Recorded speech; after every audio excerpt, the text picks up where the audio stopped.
This video is only for information purpose. तो कई बार क्या होता है, लोगों के पास एक अच्छा खासा फंड होता है। तो मान लीजिए आप लोगों के पास 1 लाख रुपए का फंड है और आप लोग एफडी में निवेश करने के बारे में सोच रहे हो, लेकिन आप लोग कंफ्यूज रहते हो कि कौन सी जगह पर आप लोगों को इंटरेस्ट रेट अच्छा मिलने वाला है, कहाँ पर आपको ज़्यादा ब्याज मिलेगा।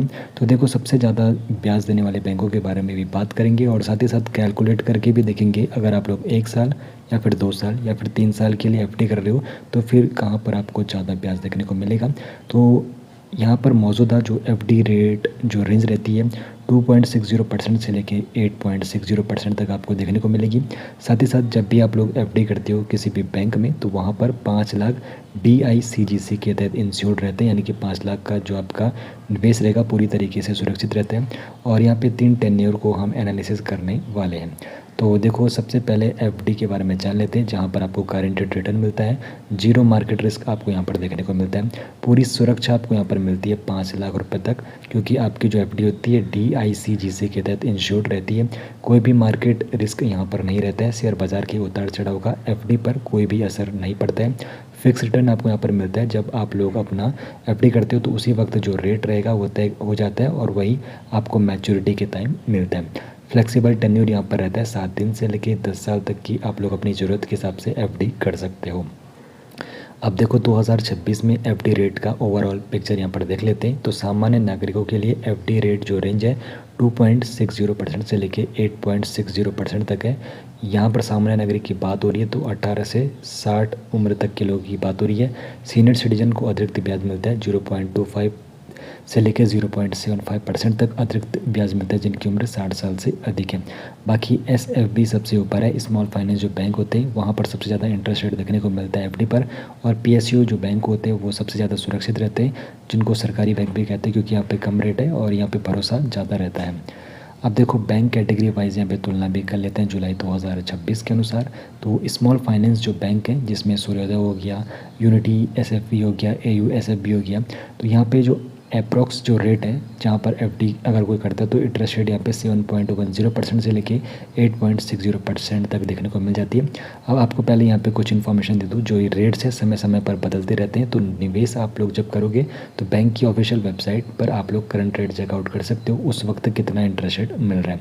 अब जो NBFC हो गया, जैसे श्रीराम फाइनेंस हो गया, तो ये 3 साल की एफडी पर 7.60% तक का इंटरेस्ट रेट प्रोवाइड करता है। जैसे प्राइवेट बैंक हो गया, जिसमें IDFC फर्स्ट हो गया, CSB हो गया, येस बैंक हो गया, तो ये भी 7.25% से लेकर 7.35% तक इंटरेस्ट रेट एफडी पर प्रोवाइड करते हैं। PSU बैंक हो गया, जिसमें bank of India, Indian bank हो गया, तो यहाँ पर एफडी पर आपको 6.80% से लेकर 6.85% तक इंटरेस्ट रेट देखने को मिल जाता है। और बड़े PSU बैंक हो गए, जैसे कि स्टेट बैंक ऑफ इंडिया, तो यहाँ पर 2 और 3 साल की अगर कोई एफडी करा तो 6.45% तक इंटरेस्ट रेट वहाँ पर देखने को मिलता है। अब देखो, यहाँ पे सिनेरियो लेते हैं सबसे पहले जल्दी पैसा वापस आने वालों के लिए, यानी कि 1 साल के लिए अगर कोई एफडी कर रहा है, 1 साल की एफडी करने पर यहाँ पे जो मैच्योरिटी अमाउंट होगा, अगर ब्याज दर आपको 7.25% मिल रही है, अगर आप लोग प्राइवेट बैंक या फिर स्मॉल सेविंग जो बैंक होते हैं वहाँ पर निवेश कर रहे हो और आपको ब्याज दर 7.25% पर एनम मिल रही है, तो ऐसे में जो आपका 1 लाख का निवेश रहता है मैच्योरिटी के वक्त 1,07,250 हो जाता है। तो कुल ब्याज आपका यहाँ पे 7,250 रहता है।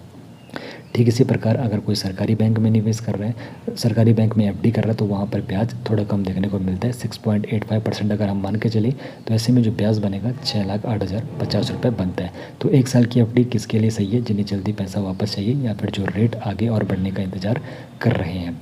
अब यहाँ पर हम सिनेरियो दूसरे लेते हैं। अगर कोई 2 साल के लिए एफडी कर रहा है तो मीडियम टर्म गोल वालों के लिए 2 साल का टेन्यूर रहता है, जहाँ पर अगर कोई 1 लाख का निवेश कर रहा है तो ऐसे में अगर उसको 2 साल की अगर कोई एफडी कर रहा है और ब्याज दर 7% पर एनम मिल रही है, और ऐसे में उसका जो कुल ब्याज बनता है 14,490 बनेगा, तो 1 लाख का जो उसका निवेश रहेगा मैच्योरिटी पर 1,14,490 रहेगा, अगर वो औसत मार्केट रेट उसको मिल रहा है। और अगर कोई SBI में मैच्योरिटी अमाउंट जो बनेगा उसका 1,13,320 बनेगा, तो SBI में इंटरेस्ट रेट थोड़ा कम देखने को मिलता है।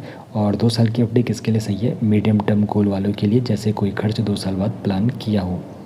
अब सिनेरियो 3 को भी देख लेते हैं, जहाँ पर अगर कोई 3 साल के लिए एफडी कर रहा है तो अच्छे रेट देखने को मिल जाते हैं।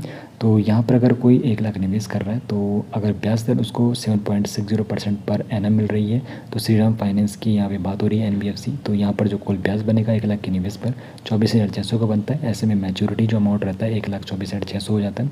अब देखो कैनरा बैंक हो गया जो कि पीएसयू में, जहाँ पर 6.25% यहाँ पर इंटरेस्ट रेट मिल रहा है, तो यहाँ पे इंटरेस्ट रेट जब इतना मिल रहा है तो ब्याज भी यहाँ पे कम बनेगा 19,960 का। तो पीएसयू बैंक की तुलना में एनबीएफसी स्मॉल जो यहाँ पे सेविंग बैंक होते हैं वहाँ पर 3 साल में लगभग 4,600 ज़्यादा ब्याज मिलता है। अब यहाँ पर हाई रेट बनाम सेफ विकल्प पूरी तुलना बात कर लेते हैं। 1 लाख पर कुल जो यहाँ पर ब्याज है एसएफबी, एनबीएफसी और पीएसयू बैंक जो है, तो 1 साल में अंतर आता है 4 से 800 का, 2 साल में ये अंतर बढ़ के हो जाता है 1200 से 1600 का और 3 साल में अंतर 4600 तक का हो जाता है। अब यहाँ पर एक्सपर्ट टिप्स जो आपको यहाँ पे, तो सिर्फ आप लोगों को रेट नहीं देखना है, एफडी चुनते समय इन बातों का भी विशेष तौर पर ध्यान देना है, जैसे कि बैंक, एनबीएफसी की क्रेडिट रेटिंग और फाइनेंशियल हेल्थ को चेकआउट करना है। प्रीमैच्योर विड्रॉल रूल्स आप लोगों को जरूर पढ़ लेने अगर बीच में पैसा निकालना पड़े तो। 1 लाख DICGC इंश्योर करता है 5 लाख रुपए तक का, वैसे आपका पूरा जो निवेश है सुरक्षित रहता है, तो ये भी आप लोगों को कंफर्म कर लेना है। सीनियर सिटीजन है तो एक्स्ट्रा 0.25 से 0.75% रेट आप लोगों को जरूर पूछ लेना है। और ब्याज 40,000 यानी कि सीनियर सिटीजन के लिए 1 लाख से ज़्यादा हो तो 10% TDS भी कटता है।